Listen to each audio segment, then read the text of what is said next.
Hello, everybody, and welcome back to the closet, in which I record my daily musings, and sometimes I'm not actually in the closet, though today I am. Looking at some of my old grooming smocks and wondering when I'm going to get rid of them, actually. For today's off the top of my head thoughts, I wanted to go back to asexuality for a bit. I specifically wanted to talk about how I went from someone who was really scared of sex to more neutral to positive about it, at least in my own particular case. And some of the stuff that goes along with it, like how my therapist reacted, how my libido changed after I started testosterone, that sort of thing.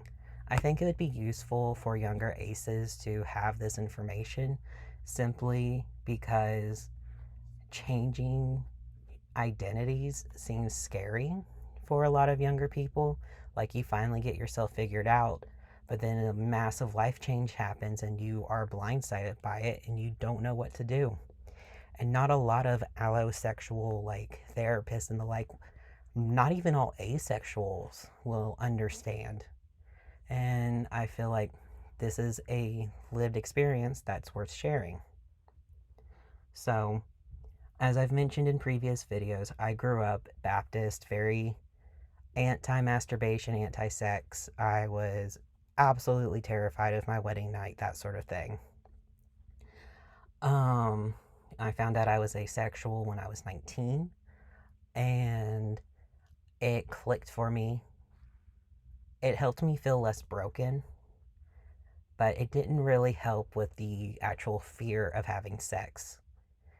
Because at the time, I also had a mildly traumatic experience with someone online who got me from role playing like simple things to actually sexting with him as if it was us together, despite my discomfort. I also ended up exposing myself on camera, and it was not a fun experience, both because I was doing these things to try and make him happy. He manipulated me through his fertility issues and his loneliness, as well as my severe body dysphoria. A lot of it centers around the femaleness of my body, but I didn't know that at the time. Luckily, I cut contact with him, and I don't remember how much later, but a couple years later, I got really into the movie Pacific Rim. Now, if you don't know what Pacific Rim is, it's a Del Toro movie. It's giant robots fighting kaiju. The kaiju are glorious.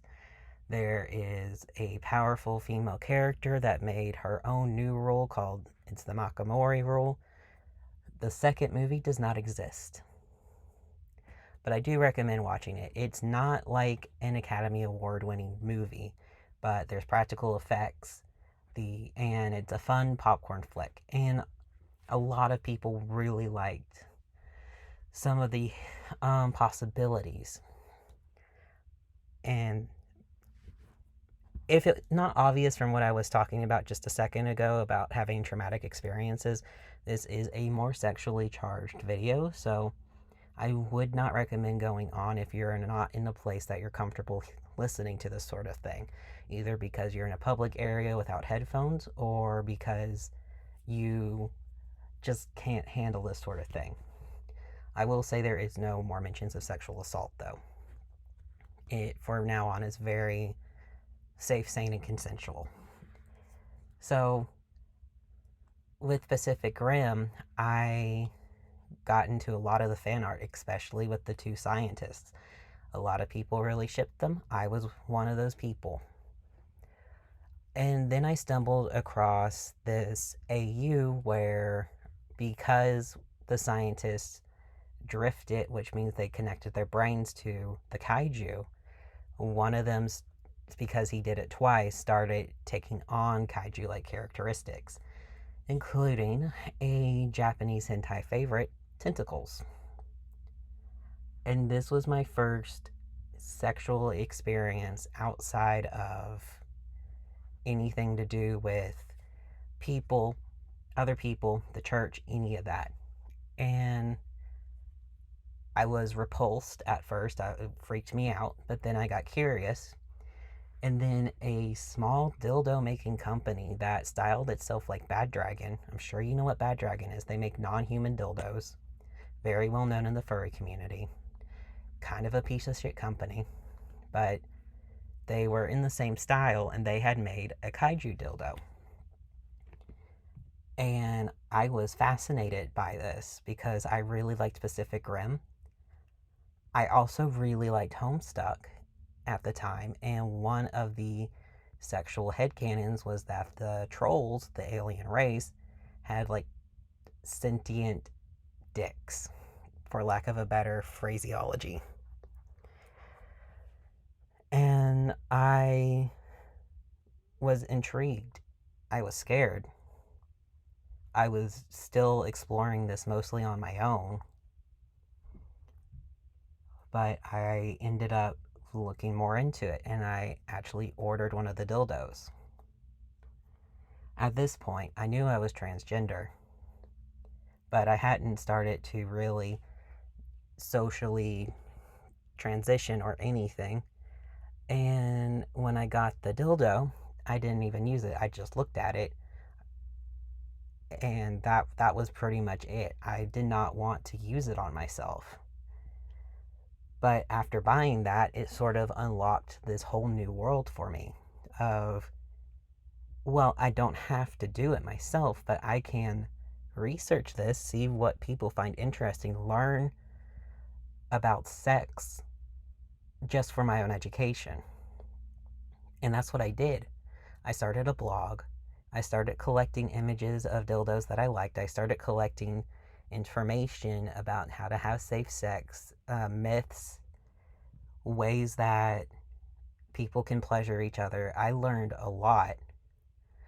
And it made me less repulsed by the idea of sex.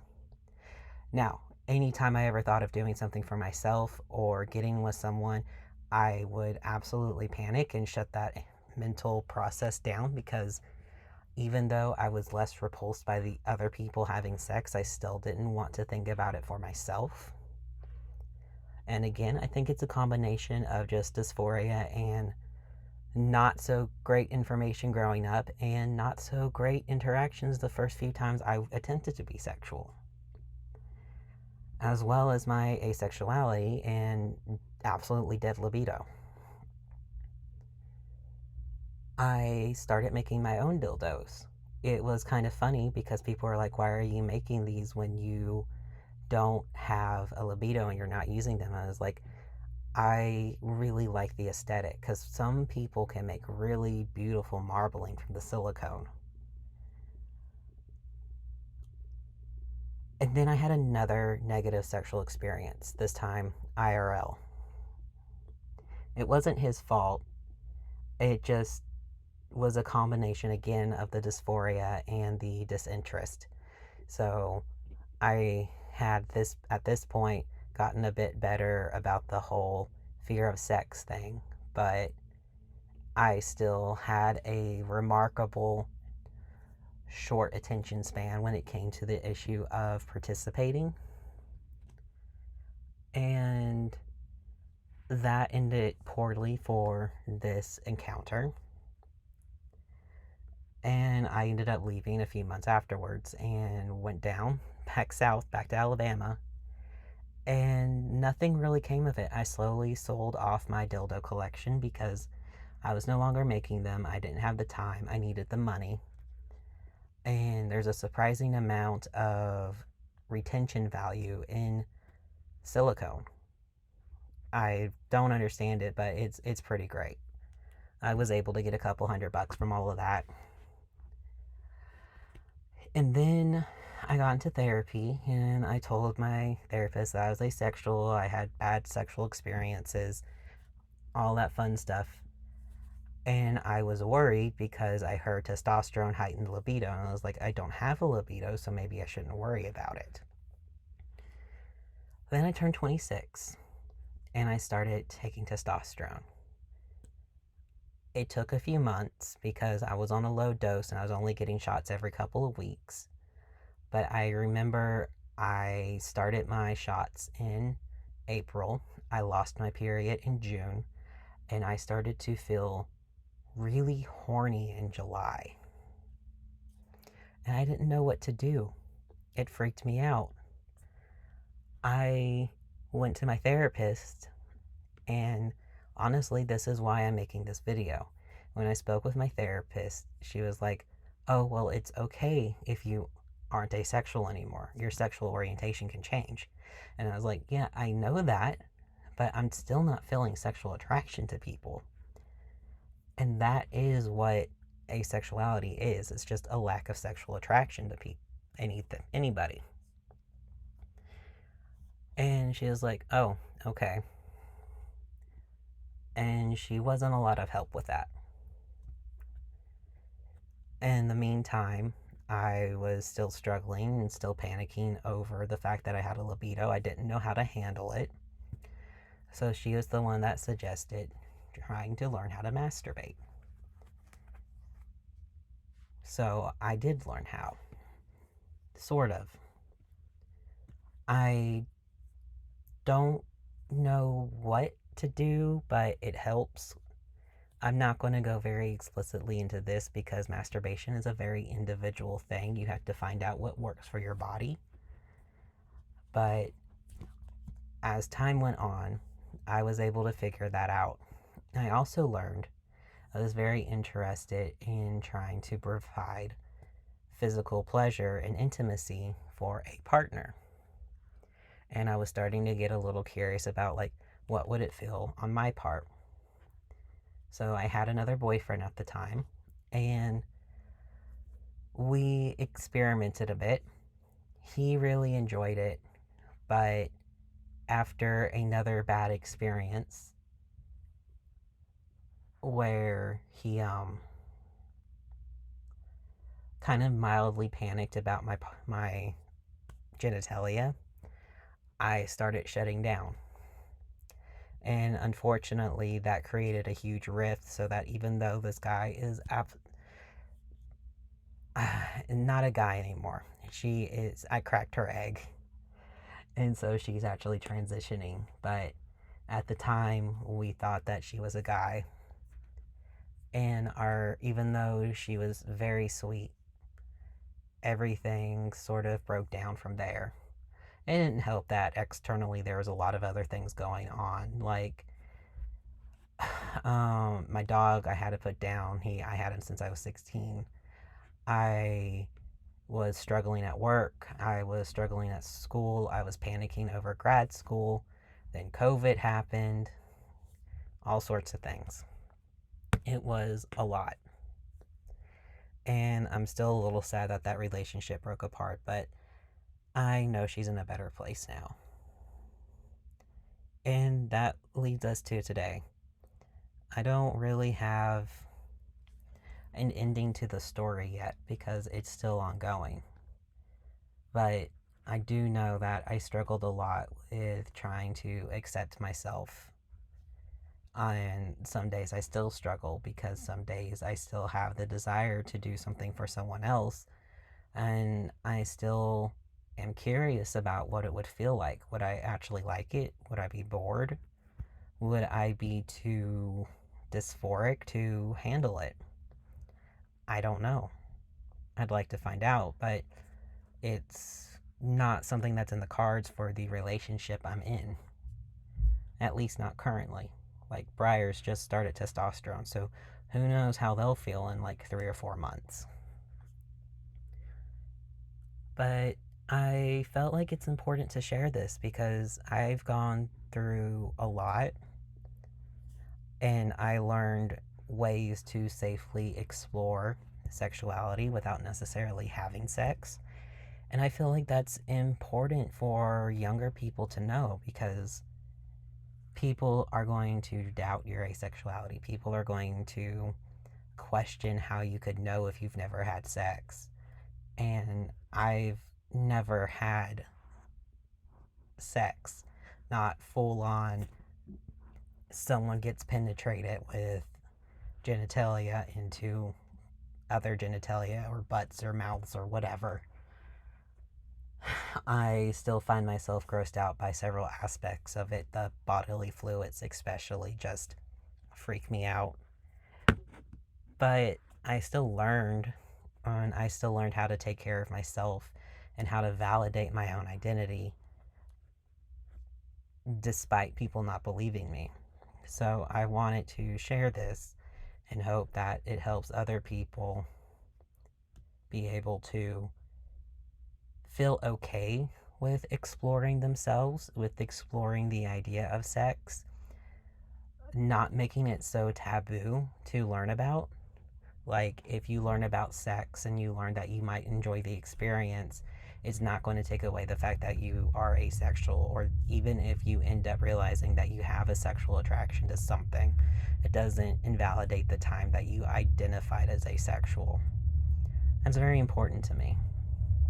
Just like it's important for me to remind people that asexuality is not a disinterest in sex or a repulsion in sex. Can we please get rid of this Puritan holier than thou thing? And just because people generalize to saying people like having sex, it doesn't make you better than anyone else just because you don't like it and have no interest in it.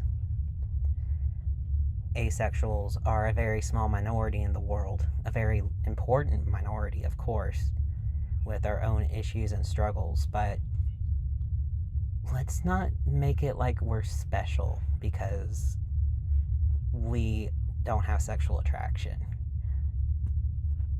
It's no more special than the fact that gay people are attracted to their own sex, or bi people or pan people are attracted to everybody.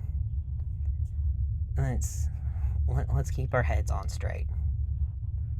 And also, just as a last final thing, let's not say that saying a minor fictional character is asexual is sexualizing them. I've heard that argument before, and it is ridiculous. So, that's it for today's video. Update on Minecraft. I am officially 2/3 done with flattening. So, in another month or two, I'm going to be finally breaking ground on the build. Meaning I'm going to have to start thinking about the build. Hilarious. And I may finally join the lore server for everything so that I can start putting in stuff for Fortinbras. But until then, I guess I'll see y'all tomorrow. Have a fantastic evening, and bye-bye.